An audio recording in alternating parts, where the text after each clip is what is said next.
101.5 Freicaneca FM, olá, ouvinte internauta, você que nos acompanha nas redes sociais da Freicaneca FM, também aqui, claro, no FM, no 101.5 da Rádio Pública do Recife, na frequência do seu dial. Eu sou Nice Lima, produtora e apresentadora do Salada Pop, e a gente se encontra sempre de segunda a sexta-feira, das 2 às 4 da tarde. Terças e quintas, na segunda hora do programa, tem nossa faixa de entrevista. E a nossa entrevista de hoje, ela promete fortes emoções, minha gente. Então, vem com a gente, pega a sua caneca de chá, de café também. Eu já estou aqui com minha aguinha na caneca da Freicaneca FM e acompanha essa entrevista com a gente. Uma entrevista que você acompanha no FM, no facebook.com/FreicanecFM e também no canal da Freicaneca no YouTube. Dá para compartilhar, deixar comentários, se inscrever no nosso canal também do YouTube, compartilhar nossa faixa de entrevista com mais pessoas. Deixa eu ler aqui as informações sobre o nosso papo de hoje.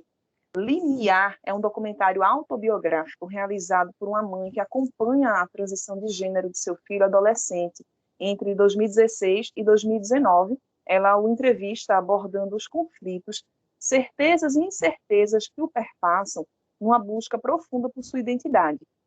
Ao mesmo tempo, a mãe, revelada por meio de uma narração em primeira pessoa e por sua voz, que conversa com o filho por detrás da câmera, passa ela também por um processo de transformação que a obriga a romper velhos paradigmas, enfrentar medos e desmantelar preconceitos. A gente vai falar hoje sobre o documentário Limiar e a nossa entrevistada é Coraci Ruiz, formada em dança, mestre em cultura audiovisual e mídia e doutora em multimeios, todos no Instituto de Artes da Unicamp.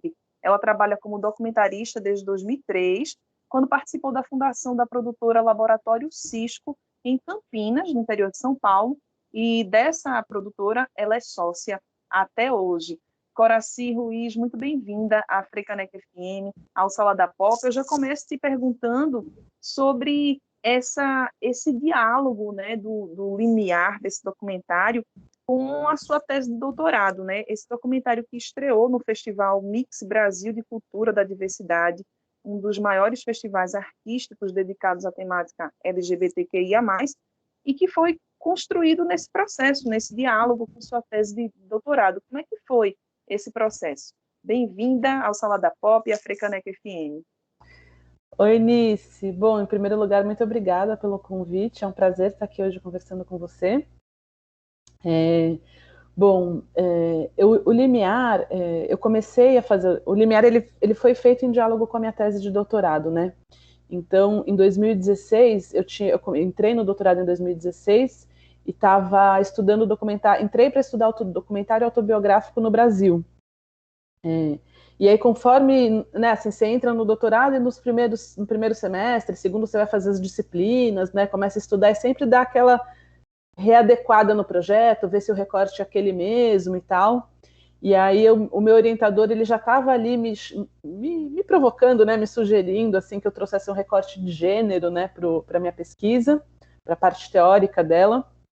E aí eu fiz uma série de disciplinas que foram bastante importantes, que eu tive contato com a teoria feminista de cinema, que era uma coisa nova para mim, e acabei mudando um pouco. Então, em vez de documentário autobiográfico no Brasil, eu passei a estudar documentário autobiográfico de mulheres, né, realizados por mulheres, em várias partes do mundo, em vários momentos históricos diferentes. E aí, ao mesmo tempo, como eu sou realizadora e tenho uma produtora e trabalho muito, né, na prática do documentário, assim, toda a minha carreira acadêmica, eu fiz ela sempre com essa proposta, de fazer um estudo teórico e ter uma produção artística combinada, né, em diálogo. Então, eu já tinha feito isso na iniciação científica, depois eu tinha feito isso no mestrado, que foi um curta-metragem, e eu queria fazer no doutorado alguma coisa também, né? Então, eu estava querendo trabalhar com essa ideia do autobiográfico, mas, na verdade, eu não tinha, assim, um tema muito... um tema urgente, do qual eu precisasse falar na minha família, uma coisa que me mobilizasse muito, assim. E estava ali pesquisando, porque eu queria fazer esse diálogo. Estava ali, enfim, a família da minha mãe é de origem judaica, então até comecei a enveredar um pouco por esse caminho, de estudar essas origens e tudo. E aí a coincidência que foi que nesse mesmo ano, em 2016, quando eu estava justamente assim, né, tentando definir qual que seria exatamente a minha pesquisa no doutorado, o meu filho, que estava com 15 anos na época, veio me dizer, né, compartilhar comigo que ele estava tendo dúvidas sobre a identidade de gênero dele, estava questionando isso. Bom, aí foi um processo um pouco longo, porque, obviamente, na hora que ele me falou isso, a primeira coisa que eu fiz foi pedir para começar a gravar, né, pedir para fazer uma entrevista. Não sabia se ia ter um filme, mas ao longo do tempo, conforme a gente foi trabalhando no filme, né, depois a gente pode conversar um pouco mais sobre esse processo, a minha pesquisa foi enveredando por esse caminho de estudar o documentário autobiográfico de mulheres, e as coisas foram se juntando de uma maneira muito integrada. Então isso foi bem interessante para mim, porque às vezes era eu com dúvidas enquanto mãe, aí estava lendo uma teoria de cinema ou de gênero, e que me ajudava como mãe, e aí fazer o filme também ajudava a relação que eu tinha com meu filho. Ao mesmo tempo, tudo isso estava ajudando o meu lado documentarista a fazer um filme legal. Então, foi um momento em que as coisas se integraram de uma maneira muito interessante, foi muito rico, assim, foi um mergulho muito profundo assim nesse lado da mãe, né, o lado pessoal, o lado da acadêmica, né, da pesquisadora, e o lado da documentarista juntos. E como é que você acredita que o fazer documental ele pode contribuir para... Como é que você, na verdade, escolheu tornar isso de grande conhecimento do público? Porque é um processo que carrega as suas angústias, dúvidas, né? Muito íntimo também. E se desnudar disso, mostrar, desvelar tudo isso para o público é um ato de muita coragem, né? Como é que foi isso? Bom, por um lado, acho que como eu estava estudando documentário autobiográfico de mulheres, eu estava assistindo, né? Assistindo nisso, eu trabalho na minha tese com 20 filmes, mas eu assisti muito mais do que isso, e assisti muitos outros que não eram também só realizados por mulheres, né? Enquanto estava fazendo a pesquisa. Então, para mim, por um lado, eu estava em contato com esse tipo de narrativa, né? Então, me sentindo dentro de uma tradição ali, né? Me sentindo dentro de um jeito de fazer documental, né? De pensar autobiografia no documentário, e conseguia ver a potência, né, dessas narrativas que são pessoais e que muitas vezes, na maior parte das vezes, são políticas também, né, assim que, né, dessas cineastas que conseguiam contar uma história muito íntima, mas ultrapassar isso, né, e alcançar um nível de comunicação, né, de universalidade, de poder contribuir, né, de não ser um filme que seja narcisístico, né, que seja uma coisa mais assim de falar da sua intimidade, mas de forma a contribuir com discussões, com causas, né, com o nosso, com o mundo ao nosso entorno, assim. Então, a realização do filme, exatamente como ele foi uma coisa que foi se construindo aos poucos, né? Então essa decisão ela foi sendo tomada porque não tinha um projeto de filme. É diferente, né, de quando você elege um tema X e você vai para um lugar e entrevista as pessoas e volta com aquele material e edita, e aquele seu filme, que é um processo um pouco mais convencional. Eu fui filmando sem saber, na verdade, se aquilo ia ser um filme, porque como foi muito processual, quando eu fiz a primeira entrevista, eu não tinha como saber se ia ter uma segunda, se ia ter uma terceira, até quando aquilo iria, se que ia ter caldo para um filme, se meu filho ia também para topar, né, ia gostar da ideia, né, assim, acho que foi uma construção, assim, foi muito processual mesmo, assim, de ir filmando, de sentindo, e aí eu acho que a gente foi entendendo que aos poucos, assim, que tinha esse potencial, né, que o filme, porque a questão trans, eu fui conversando com outras pessoas e fui vendo que era muito raro esse ponto de vista da mãe, né, e que dialoga também com a avó e que propõe esse diálogo intergeracional. E aí a gente foi entendendo que esse olhar que possa que chega perto da família, né, e que faz esse diálogo, ele era muito potente para ajudar outros processos, né, assim, para ajudar outras pessoas, porque muitos pais e mães de adolescentes LGBT, principalmente trans, têm dificuldade de aceitar, de acompanhar, de entender, de ter uma relação, de construir uma relação legal com esses jovens, e isso impacta muito, né, na vulnerabilidade desses jovens. Assim, a gente sabe que a situação das pessoas trans é super grave no Brasil. O Brasil é o país que mais mata pessoas trans, a expectativa de vida é de 35 ou 36 anos, em média, né? Assim, então, e a gente sabe que a falta de acolhimento familiar é o primeiro suporte que se perde, né? Que esses jovens perdem quando os pais não conseguem entrar nesse processo. Então, aos poucos, a gente foi entendendo que o filme poderia ser, né, uma possibilidade de disparar diálogos, de disparar reflexões, né?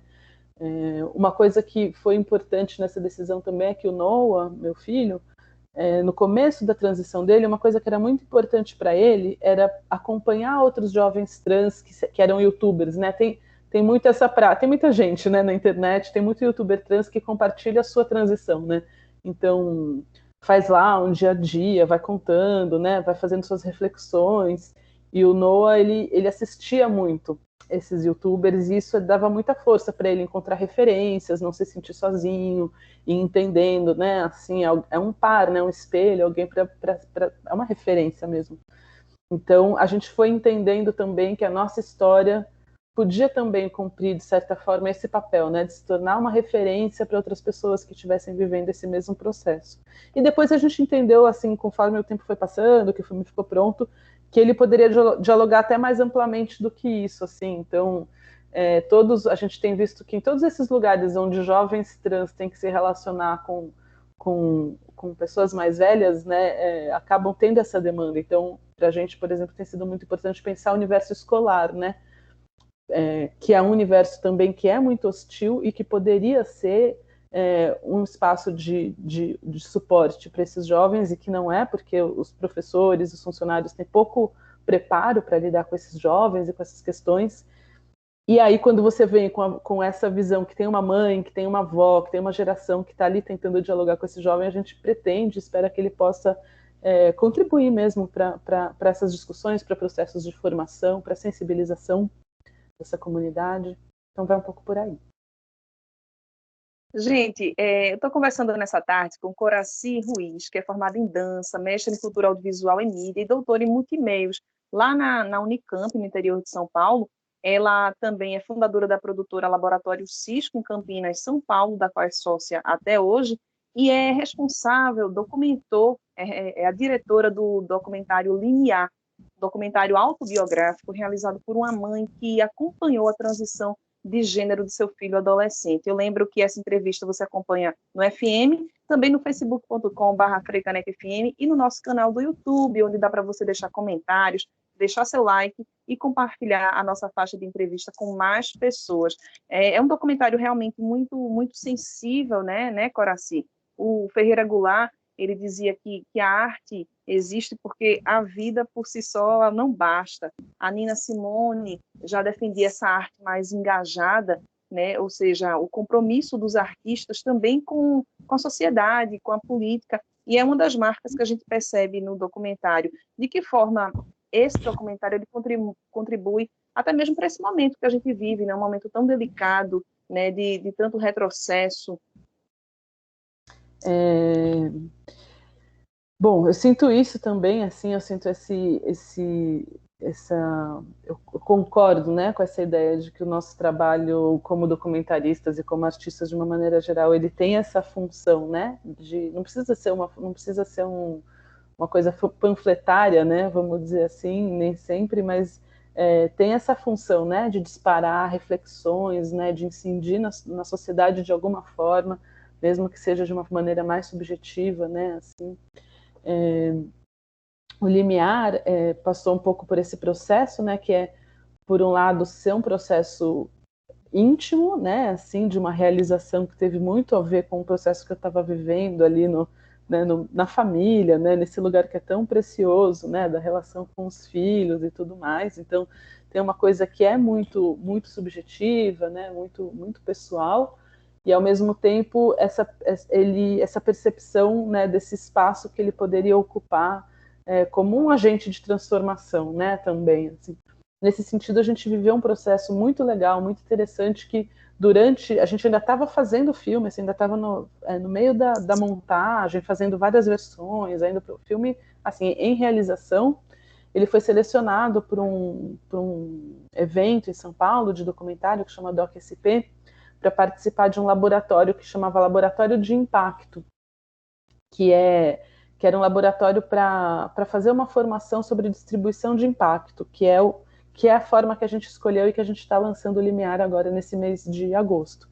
Então, a ideia da distribuição de impacto é que alguns documentários eles dialogam de forma muito direta com algumas causas sociais, né, com alguns temas, algumas militâncias, algumas lutas. E também parte do pressuposto de que a sala de cinema não é o espaço, assim, o documentário, ele nunca alcança, mesmo o documentário mais visto, nunca alcança os níveis de bilheteria de uma ficção, né, assim. Então, a sala de cinema não é o lugar mais privilegiado do documentário. Então, com base nessas duas coisas, a ideia da distribuição de impacto é pensar uma maneira de fazer o filme ultrapassar esse circuito mais comercial, de festival, de televisão, de cinema, e chegar num público, né, democratizar o acesso a esses filmes e fazer ele chegar, assim, né, ele se espalhar e chegar mais amplamente na sociedade. E não só chegar no sentido de ficar disponível, que é uma das coisas que tem que ser feitas, né, e nesse caso o Limiar está disponível na plataforma da Taturana, que é a distribuidora e que é especializada em distribuição de impacto, então é muito fácil você agendar uma sessão para fazer na sua comunidade, na sua escola, na sua igreja, no lugar onde você quiser organizar uma sessão.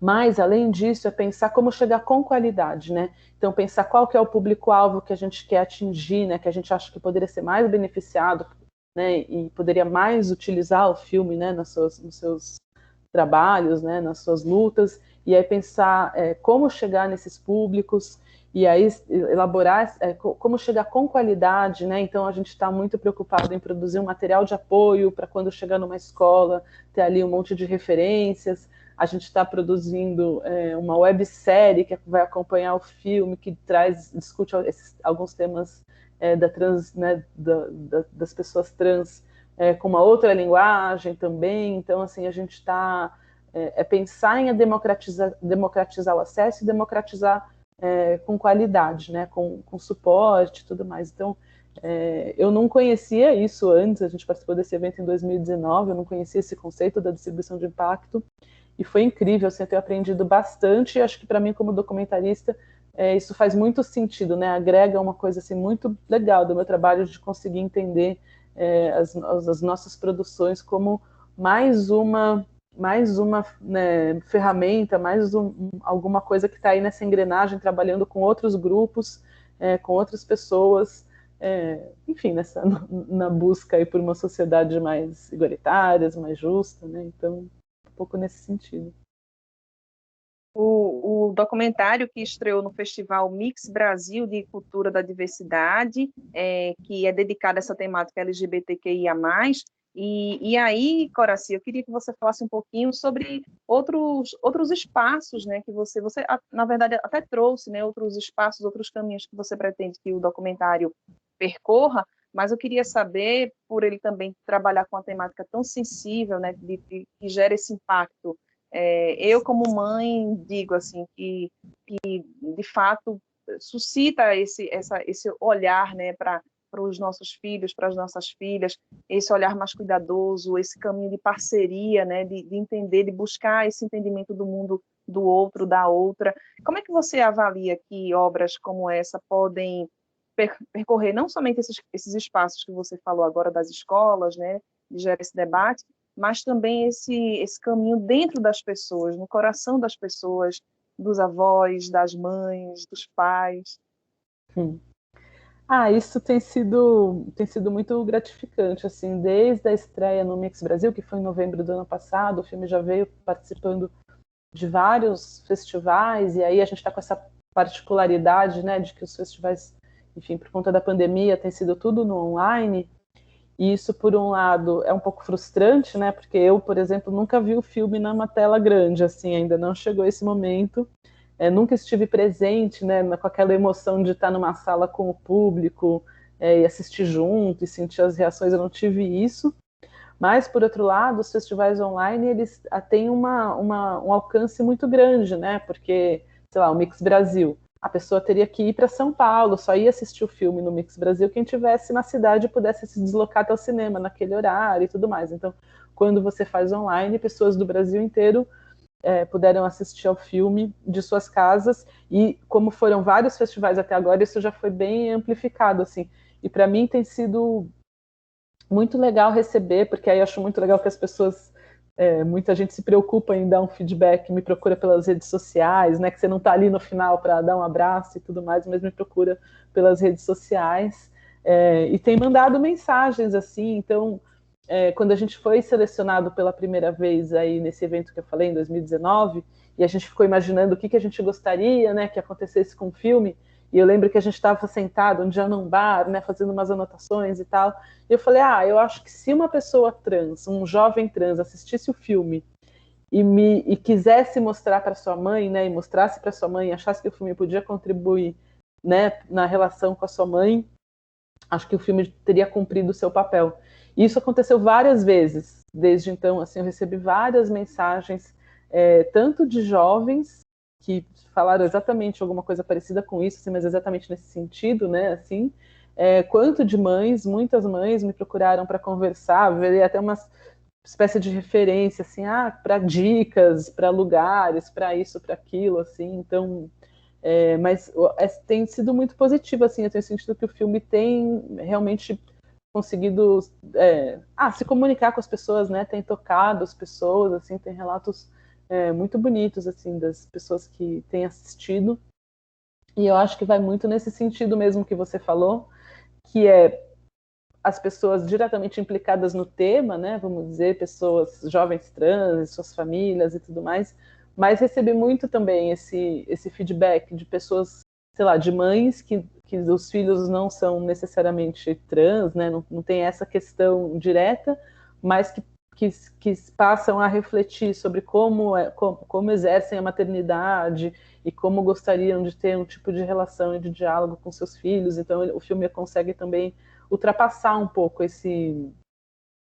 só esse lugar da questão trans exatamente, entra muitas vezes nesse lugar das relações humanas, né, das relações familiares, das relações de afeto, de cuidado, né? Então tem sido muito legal de receber esse feedback das pessoas.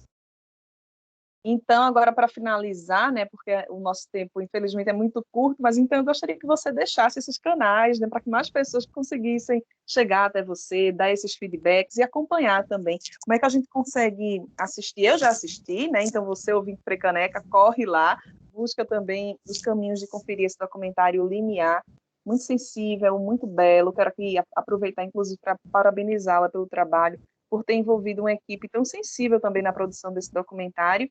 Então, como é que as pessoas podem acompanhar e também deixar esses feedbacks para você? Bom, obrigada, Anice. Fico muito feliz que você tenha assistido e gostado do filme. Eu estava procurando aqui para ver, a plataforma da Taturana é taturanamob.com.br. A plataforma da Taturana, ela não é um Netflix, assim, que é para você dar um play na sua casa. A ideia é que você organize uma sessão na sua comunidade, mas com a pandemia isso pode ser feito online também, mas a ideia é organizar sessões coletivas que possam ser seguidas de debate, né, que o filme que quem assistir possa junto reverberar e conversar sobre né, a experiência.